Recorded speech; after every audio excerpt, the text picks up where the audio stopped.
introduction. All right. Hi, guys. Welcome. Today we are discovering the science of soccer. So, today I have with me the Red Academy of Soccer, and they are going to help me out with this program today. So, get ready to learn. And go ahead, Jamie. So thank you, Mariah, and thank you for the Waterloo Public Library. I am Jamie. This is another one of our coaches, our head coach and manager, Stuart Mackey. We've got two of our academy players, Skylar Monterosa, Christian's over there, and we've got Simon Dell as well. So yeah, today we're going to be going over soccer in general, and then learning about some of the science behind it. But before we do that, we're going to quickly just go over what soccer is. I'm sure most of you know, but Stuart and I, we've played for many, many years, and it is quite simple. It's 11 players on each team, trying to score as many goals by getting one of these balls into the other net. We have on the team, we've got forwards, midfielders, so all three of these players used to play midfield and still do play midfield, and defenders. And we also have a goalkeeper for each team. Forwards try to score goals, midfielders help out with both attack and defense, and defenders obviously try to prevent goals. So we're just going to watch these boys passing a ball at the moment when I talk. And what I want to see them doing is using all parts of their foot. So when you're playing soccer, some coaches may have told you just to use the inside of your foot, but especially at the Red Academy of Soccer, we encourage players to use all different parts of the foot, so they can be using the bottom of their foot, they can be using the outside of their foot, and they can be using the instep. The reason for that is because different parts of the foot give you different results, more control with certain areas, more power with certain areas, and more direction. So it might be easier and quicker to stop the ball with a certain part of your foot in certain scenarios. Okay, you guys are good there. But that's kind of basic stuff. But from a science perspective, the ball moves different ways based on how you kick it. So we'll be working on curve, backspin, and we'll finish off with a tricky one, but the knuckleball, which is very difficult to do. So, like I said, the first one is curve. Now, curve comes from something called the Magnus effect. And I think Stuart may know, he might be an expert about it, but I'm going to explain it to him anyway. So let's try, okay? So the Magnus effect was discovered by someone called Magnus. His last name was Magnus. And he essentially discovered this trying to figure out how cannonballs curved in the air. And now we know because he told us.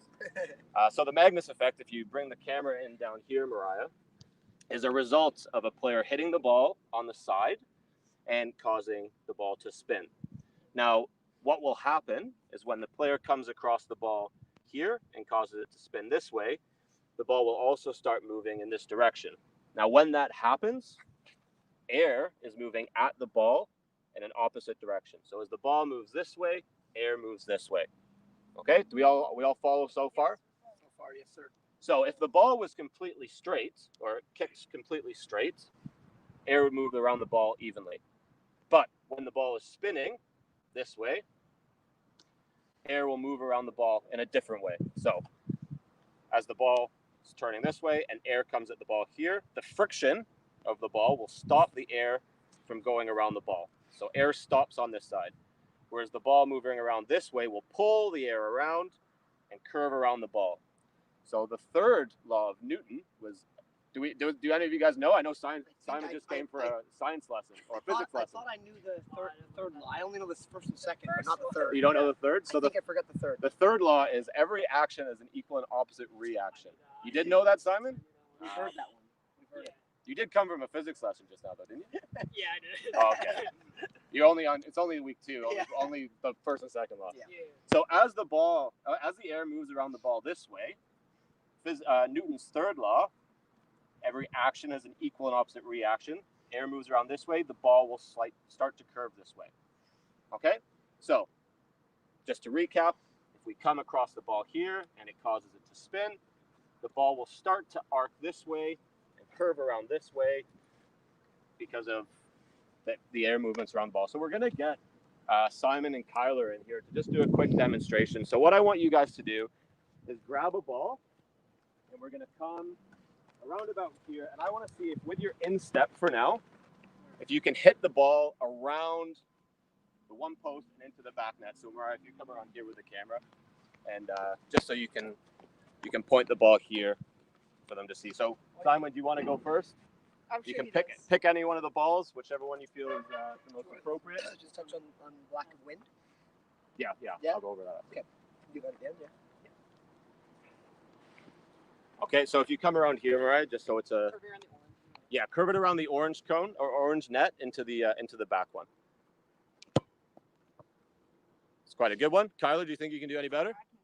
Oh, he can do better. He doesn't think he knows. Oh, he's gonna put more curl on. Okay, so Mariah, if you come around here.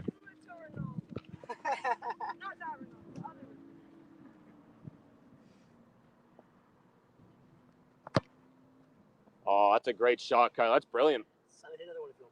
Yeah, one more, Simon. Higher, maybe? Can you hit one higher? If not, I can show you how it's done, Simon.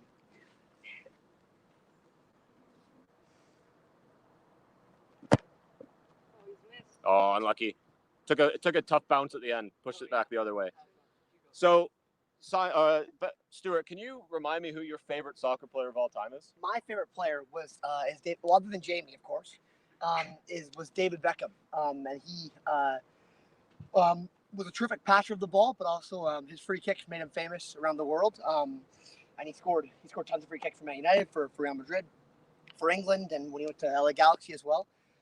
But yeah, his main thing was his ability to move the ball and spin the ball with his instep. So what Jamie's talking about here, trying to bend the ball, we've used this first net, the orange net, as a makeshift wall to kind of force us to play around the wall with the instep. So it's a difficult skill, but as Jamie touched on, hitting the right side of the ball and follow through with your instep and your hips to swing the ball across and try and bend the ball back in is an extremely difficult skill. But Beckham was terrific at it. So we'll try and get a couple of links posted on the video if we can. But if not, I want you guys to go and search up a goal that Beckham scored against Greece. And it's a really good example of using the instep to curl the ball up and around the wall and a quick change of direction. But another player who is well known for his free kicks or ability to bend the ball was Roberto Carlos. But instead of using the instep, so instead of using this part of his foot here, sometimes he would kick the ball with the outside. So before, when we were watching the passing, we could see Kyler and Simon using both the instep, the outside of the foot, maybe the sole. Roberto Carlos used the outside. So we're going to actually move over to the other side now. And if you guys want to try and hit a couple balls with the outside of your boot and see if you can get a little bit more of a bend on it. Stuart looks like he's lining up and he wants to take one. So let's have a quick look. Do you want to touch on like body position? The leave it here? If you want. So, I mean, when you're shooting with your instep, for me personally, I would shoot and try to curl the ball around like we did before. It's a much more of a sharper angle to try and bend the ball across, but with the outside of your foot, it's a more narrow angle and run up. I'm not as far to my right-hand side because it's difficult to swing the ball around. So, I mean, it's a difficult shot, but my goal here is to try and play around the outside of the left post there, the orange net, and then bend it back in if you can. It's a difficult skill, but I'll try one. Oh, that's rubbish, Stu. Let's see the masters do it. Simon Dell does this every day at training. Kyle, you gotta try one. I'm trying to go right, like nice and high this time. Yeah, yours is straight at the Oh, that's brilliant. Kyle, give us one, babe. Nice bit of bend there. My first shot time. Here's the master.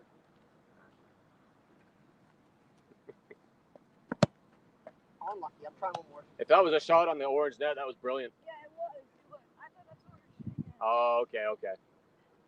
All right, one more from Stuart. This one shanks 20 feet. Oh, it was close. Okay, Simon, one more, and then I'll talk for a little bit longer about Stein.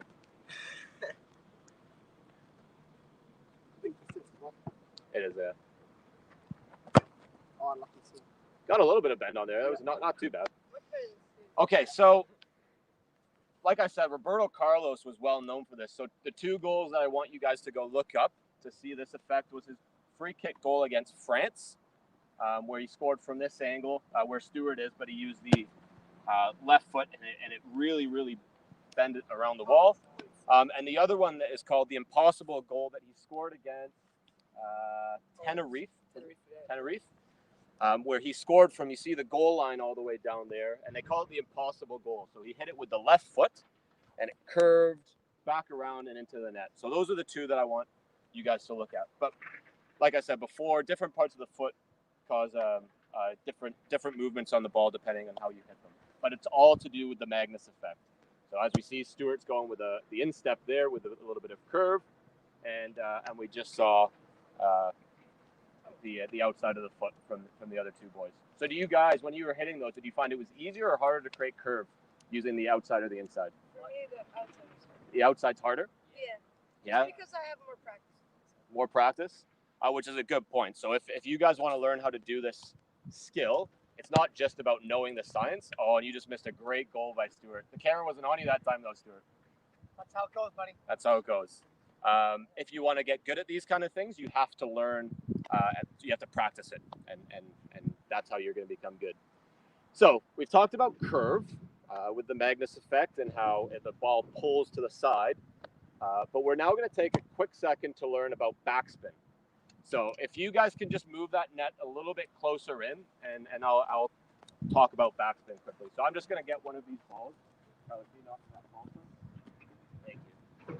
So when we've talked about the curve of the ball, we saw if we hit the ball on one side, it would curve around.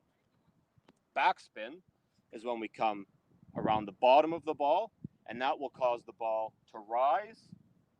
And with the same science, or the Magnus effect, as the ball curves around this way,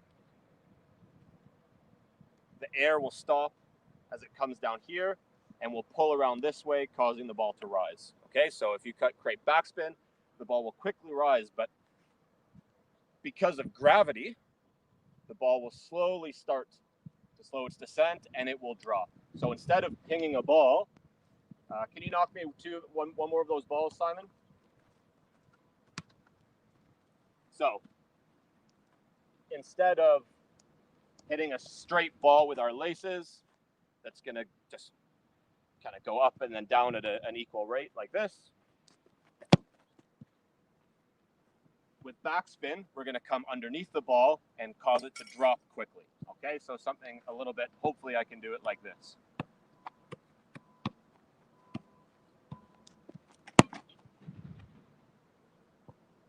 So as you saw that one, it wasn't perfect, but it rose and then quickly dropped. Okay, so we're going to see the boys, if they can, from a certain distance, get the ball over that wall and to drop into the net behind. And as we walk over here, I'm going to go over a couple of goals that we can look up if we want to see examples of this in the game. Do you think this is a good distance? Yeah, I mean, like from this distance, yeah. So from this distance here, if you're closer to the net, it's a difficult skill to attempt and shoot the ball over a wall and back down. The shorter the distance, probably the more difficult. But the further you get away from the goal, it can become even more difficult as well because you have to hit the ball at a greater speed to make it difficult for the keeper. So closer to the net, it's more about the technique and you can put a wee bit of spin on it either direction. But further back, now you're looking at a different type of shot completely. The knuckleball that we're going to touch on in a second. And the backspin, this doesn't have to be a shooting scenario. So Stuart, like I said, a great player back in his day. Getting a bit old now, Yeah, but when he was in the midfield, some of those balls that you could play from deeper areas with a bit of backspin could rise over the defenders and drop into a little bit of space. Okay, so when we're playing a game, there's the goalkeepers and the defenders, and there's obviously space between. Midfielder or a good midfielder or defender even can lift that ball up into the air and have it drop. So right now we're going to see it in a shooting scenario. So we're going to have these boys from different areas see if they can get that ball up and over the wall. Just up and over for now? Yeah, just up and over. Oh, unlucky. All right, Simon.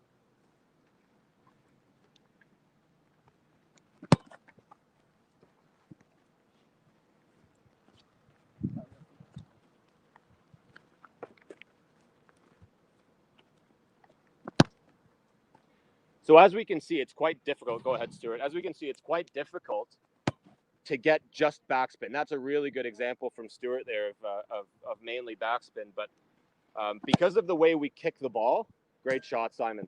The way we kick the ball, it's very difficult to have no spin at all.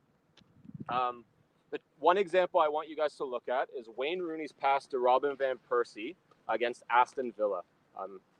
He, from the midfield area, chipped the ball. Well, it wasn't really a chip, but it was a driven pass that had a lot of backspin that dropped right onto the foot of his teammates. And that's a pass. There was another one from a player called Quagliarella for Italy against Slovakia. And from around about outside the box, he put a lot of backspin on the ball. Great shot, Simon. A lot of backspin on the ball that rose just above the goalkeeper and dropped into the back of the net. Okay, so like I said, a lot of shots have a combination of both backspin and curve on them. So Stuart here, if you're taking a free kick, Straight up backspin, like a pass almost. yeah, try just straight up backspin. Brilliant. That's exactly what I'm looking for. So as you can see from Stuart's shot, it rose quite quickly in a diagonal way, and then because of the backspin, quickly dropped. Okay, so and effective for passing. It can be for shooting, depending on if the goalkeeper's off his line a bit. Yeah, for this type of pass as well. I mean, if Kyler, for example, was making a run down the left-hand the channel, I could play a driven ball diagonally. So Kyle, can you open up? Just open up. But if Kyler makes that run, I can play a ball with a bit of backspin into the channel on the left-hand side and the flank. So it's a type of pass. It can be used as a type of shot as well. A backspin type shot would be effective as a chip shot. So if you're looking to get a lot of height through your shot and then the ball to drop quickly, that backspin and the gravity will help the ball drop quicker than a regular shot. If you're just hitting it with just pure power. So it's a little bit less power, a little bit more accuracy, and a little bit with the emphasis of the ball dropping quicker than continuing to rise. Does that make sense, James? Yeah, no, exactly. And the other thing that I was going to touch on there is when you add backspin to a ball or to a pass or a shot, specifically a pass, as it hits the floor, that continued backspin should slow it down. So instead of it going up and then going down and rolling far, it'll still roll a bit, but the backspin will stop it from going way, way, way further than where you want it. Yeah. Okay, so we've looked at curve and we've looked at backspin. So the one that I'm going to get these guys to try, which is really difficult, is called the knuckleball. So the knuckleball is essentially hitting the ball dead center with no curve, no spin. And the result of that is if we hit the ball dead on, the ball will move straight, but because the air is moving around it at an even way, it's unpredictable and it causes a bit of turbulence. So as the ball moves, it can move up and down and around in a kind of an erratic pattern.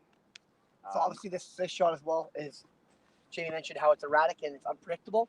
That makes it difficult for goalkeepers to stop the ball. But for this specific type of shot, really, it's difficult to master because as a player yourself, you may not even know where the ball will end up.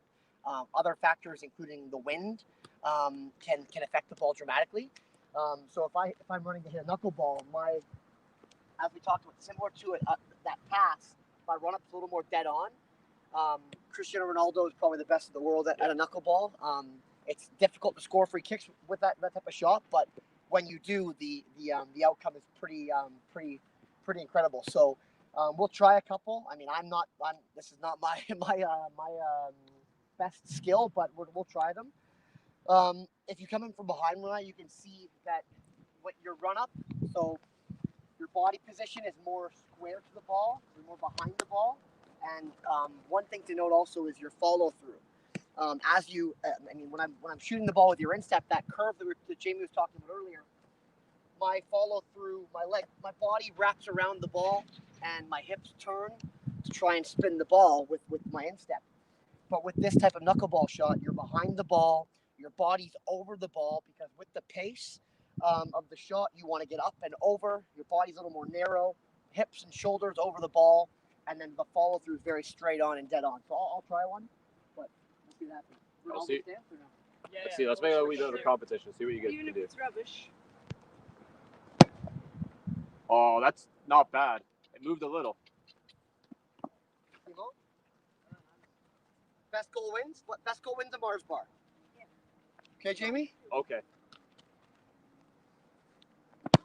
Good hit. Good hit. Great goal, Simon. Well done.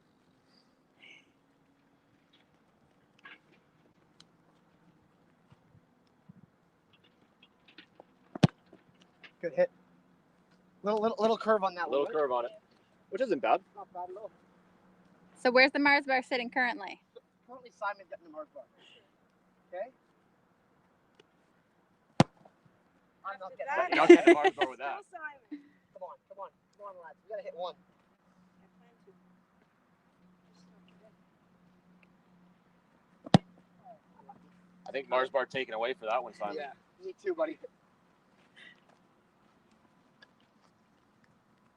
Come a little more square to it. Come a little more behind it. Come over, yeah, there you go. Over the ball. There you go. That's a good one. Nice. It's a good hit. A bit of backspin. So some goals that you can look up of professional players, like Stuart said, Ronaldo's really good at this kind of shot. He scored tons of free kicks this way. One in particular. Oh, that's brilliant. Oh, That was brilliant. that was You see that move? See it move? Yeah, that was unbelievable. Tyler. I didn't see it. It's on camera. Don't worry. Alright. Ronaldo scored a great goal against Portsmouth like this, with the ball whipped and dipped erratically into the top corner. Mars bar He so also far, he also scored a really good goal against Porto from quite far out, and that was what was interesting about that shot is that it wasn't a dead ball. So a dead ball in soccer is a corner kick, a free kick, a penalty, a goal kick. So when the ball is stationary and not moving, and when the ball is stationary, it's a lot easier to apply the right kind of spin or lack of spin that you want because the ball's not moving. To do it in open play is a lot more difficult. So that's a really good example of how he got his body over the ball, a nice strike through the ball, and it kind of whipped and dipped over and under the goalkeeper, up and over the goalkeeper. Sorry. Marcus Rashford has also recently scored a goal against Chelsea the same way. So those are 3 goals for you to go and check out and see. Not many Man City players, they come. No, none. All Manchester United players, always.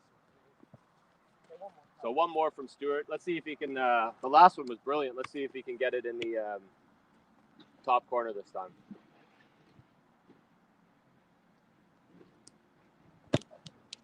Oh, unlucky. Shocking. One more, Simon.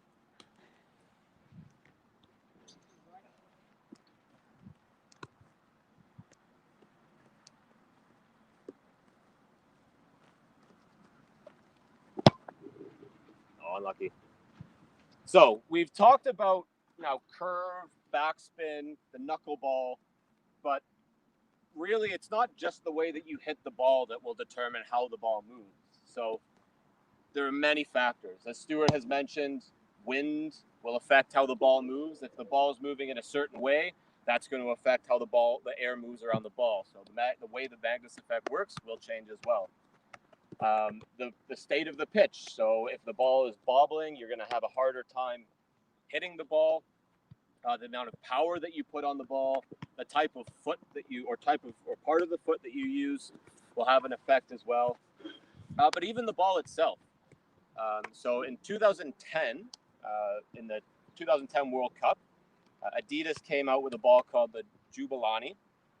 And that was a ball that was notorious for stipping and swerving and moving around and causing that knuckleball effect, just by the way the ball was designed, not necessarily by the way that people were hitting it or players were hitting it.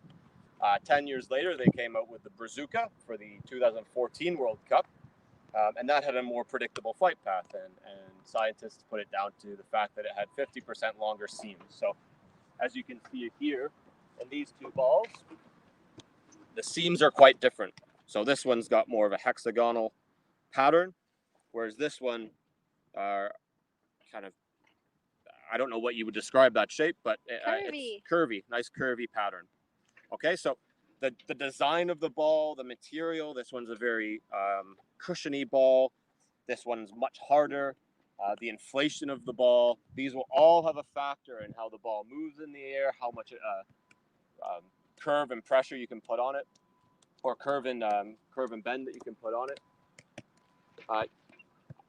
The other thing that you need in order to make a ball curve is friction. So if a ball is completely smooth, it is a lot harder to make it curve and make it bend because one, you need friction when it hits your foot, and two, friction on the ball so when the air comes around it, it stops or stops that airflow.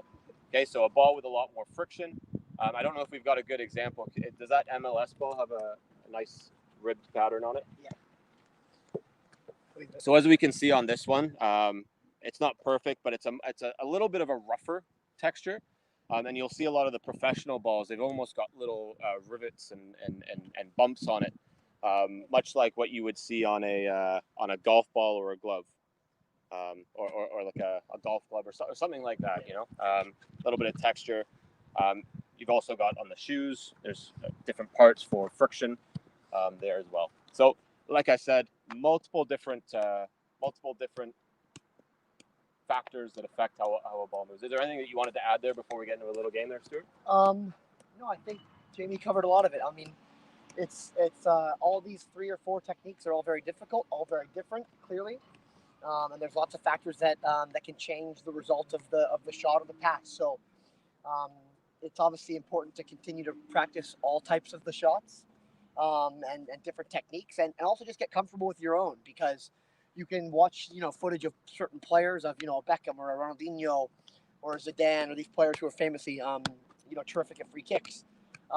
Trent Alexander-Arnold is a player right now for Liverpool who is it's a very simple run up. It's his instep, but the pace he generates and the speed of the ball that he generates from a short distance and a short run up is pretty incredible. So get comfortable trying different shots and get comfortable kind of finding your own technique and not necessarily always kind of trying to replicate a professional player. Jim? Yeah, perfect. So, I mean, we're getting to a little game. We're going to have 5 shots each, and we're going to see who can score the most points. So we're going to say if you can get it around or over the net, it's 1 point. If you can get it around and over, so above and by the side of the net, but also in. Does that make sense? Yeah. That's 2 points. And if you can hit a successful knuckleball, and I'll be the judge of it. Actually, Mariah will be the judge of it. That'll be 5 points. Okay. Can we go outside the 18 here? We'll go outside the 18. So Okay, 1, so 2, and 5? 1, 2, and 5, Kyler. Yeah. Okay, so that's a lot of pressure on me, Jamie. What do I need to look for when I am judging this knuckleball? When you're looking for the knuckleball, what you want to see is the ball move in multiple directions. Okay. So, and it can just be a slight move of directions, but if the ball moves, one way and then another way, or goes up and down and to the side, that would be a successful knuckleball. Jamie, would it be fair to call our shots today for this game? Oh, let's do that. So yeah. we're going to call where we're putting the ball and how we're going to put the ball where we want it. Is that fair, James? Yeah. No, I like that. Pressure's on because Kyler, he just He's a bit lucky sometimes. closes his eyes and see where it goes, kind of thing. It's a Man City technique, kind of thing. Right? Okay, Simon, let lads go first. You go first. Point your ball wherever you like it. Kyler, same thing. That's my ball, Simon. Do not touch that one. Where does it have to be? That's perfectly set up. Anywhere you like, Simon. Then have my ball. There you go. Moves it. Terrible. So what are you doing here? What's your thought process? And if you don't call it, you don't get it? If you don't call it, you don't get it. Yeah. If Simon says it's going top left and it goes top right, no points. No points at all. No points. I mean, I'm gonna try and curve it top right. Okay. Top right. Great shot. Oh, That's a lovely shot. That would have been It's brilliant. a great shot. We would have given you that one. Unfortunately, no points. I'm gonna Unfortunately. Great hit though. But it was a Terrific great hit. It was a The great hit. instep. Yeah.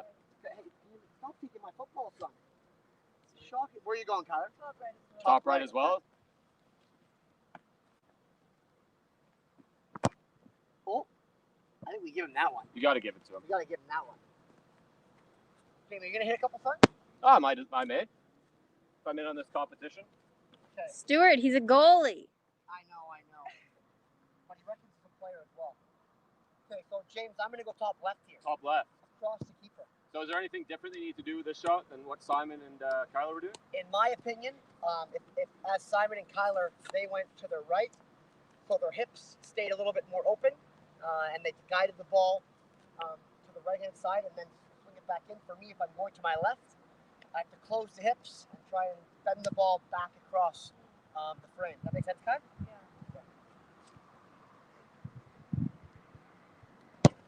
Oh my Oh, god. unlucky, unlucky. That would have hit. That could have hit. Literally killed Trent Alexander-Arnold in the wall. That hit over, Kyle. That's him. Yeah. I'm trying that one Yeah, again. I'm gonna go left side as well, just where Stuart was trying. Okay. Channeling my inner Beckham. Yes. Oh, that's a good ball. A little bit central, A eh? little bit lads? central. I'm not gonna give myself. We have that to be one. harsh with Jamie here.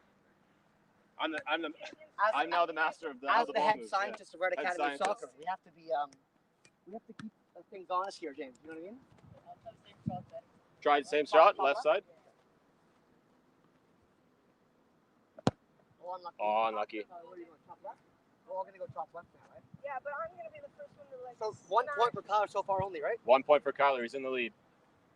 Can't let him win. No, he's not gonna win this. Let's do this. See Trivella. No chance. Come on, dude. No chance. Top left again, okay, Jimbo? Top left. Oh, it's a bit too high. Unlucky. Had a good curve on it. I'll try. I saw the Magnus effect in full I force saw there. the Vegas stuff there as well. I'm gonna try Trivella. Truvella? Outside the boot. Oh, okay. Quaresma as well, good player to watch. Oh, that ball's hard as a rock, isn't it? Yeah, that was I could tell. a bad one to try and use. Tyler, go ahead, son.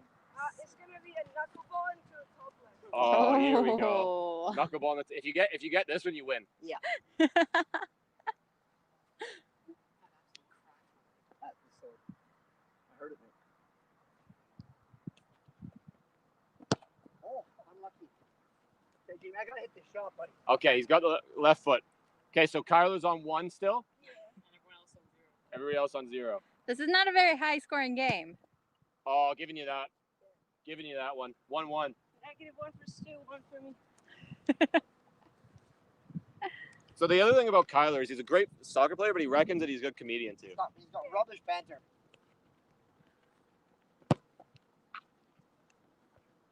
Unlucky Simon. Still on 0 points, Simon. Oh, Here it's goes. just try. Jamie go. No, I'm not in the competition. I'm Already are.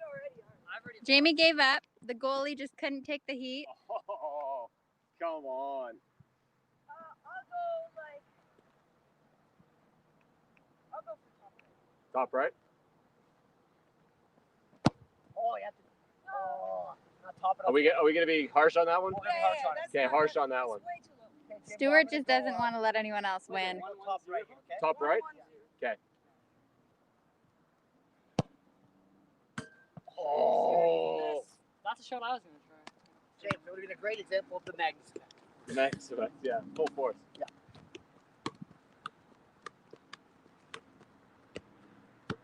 How many more do we have left? I think we got one each. One each? Yeah. One for me to win. It's me, 1-1. Simon needs to go here. Yeah. Or you're done, son. You're walking home. I'll get 2. Over and around the wall, top right corner. Top left, right? Top right. Top right. Oh. Oh, giving you it. We'll give him that one. Woohoo! The thing is, And then if we don't hit one, then we're going extra time. Yeah. Okay? Kyle, are you up, buddy? I'm gonna go left-footed. Okay. Wow. Top right there. Okay. Left-footed? Oh, Left-footed. Yeah. This could win it yeah. Top right. if he hits it. He's a right-footed player as well, Yeah, oh, he is. as evidence shows. Okay, Jimbo, I'm going to go top left for this one. For the Dead center, top left. For the win. David Beckham versus Greece. Halfway over the bar. Oh, Stu! That's got to be the winner. Simon. I think we each had 3 more shots actually. Yeah. What a dig to finish it. Brilliant. Thanks, Coach. Thanks, scientist. Okay, so I think that's the kind of the perfect way to end the demonstrations. But yeah, as we talked about, we'll quick do one more summary. Curve on the ball, backspin, and the knuckleball. So there's lots of different ways that we can implement this into our technique as a soccer player with the correct technique of using the instep, whipping our ball around, dropping the shoulder, opening up the hips, and hitting around the ball. Yeah, I mean, yeah, it's these are all techniques that they're. I mean, when we talk about like the science behind soccer, this is the main kind of free kicks and shots are how we kind of talk about the thought process behind how our body and how the movement of your body can affect the ball, along with the external forces, the wind, the ball itself, the pitch, movement of the ball. So obviously, there's a lot of play here. But for young players, we would just recommend that you get out and practice a different types of shots and get comfortable with your own technique, learning your own technique, and being comfortable. Being comfortable as a player, making mistakes and failing and trying again, and then you'll slowly get in the habit of being comfortable with shooting with your instep from distance, shooting with your laces, shooting the outside of your foot, working on these different types of passes from deeper areas. So yeah, that sums it all up. You want to talk about open assessments coming up? Sure, yeah. For any young athletes in the area that are looking for a different atmosphere and something different as a young soccer player, Red Academy of Soccer are holding our open assessments the first full week in October, from October 5th to 9th. They'll be held here at the University of Waterloo. We're an Ontario Academy, official Ontario Academy, playing in the OASL. Last year we partnered with Glasgow Rangers Soccer Club in Glasgow, Scotland, and we have a partnership with them where we implement coach and player development. So yeah, we're excited for open assessments. We currently have 10 programs, and we're hoping to expand again. What ages are those for, Stuart? We have our youngest grassroots teams are under 9 to under 12, boys and girls. And then our competitive age groups run from under 13 to under 17, boys and girls. And additionally, we have a U21 men's program as well. So, when you say under 9, what does that mean? So that means players that are, for the current season that are born. If you're an under 9 athlete, your son or daughter is currently in 2020 would be 9 years old, turning 10 in 2021. So under 9 means players that are currently 9 or turning 9. Sometime later this year, and then for the next year turning 10. Perfect. Okay, any last remarks? So where can they find that information, Stuart? On our website, redacademyofsoccer.com, or our Twitter, Instagram, or Facebook, Red Acad of Soccer. Perfect. Okay. So we just want to thank you, Simon and Kyler, again for coming out and helping us out, and of course Coach Stewart. And thank you to the Waterloo Public Library for the opportunity to come out and talk about the science of soccer. Well, thank you all from Waterloo Public Library. Also, we really appreciate you supporting us. And from Waterloo Public Library to you guys, good luck with your open assessments, and I hope to see lots of kids come out with you. Thanks, guys. Bye. Bye.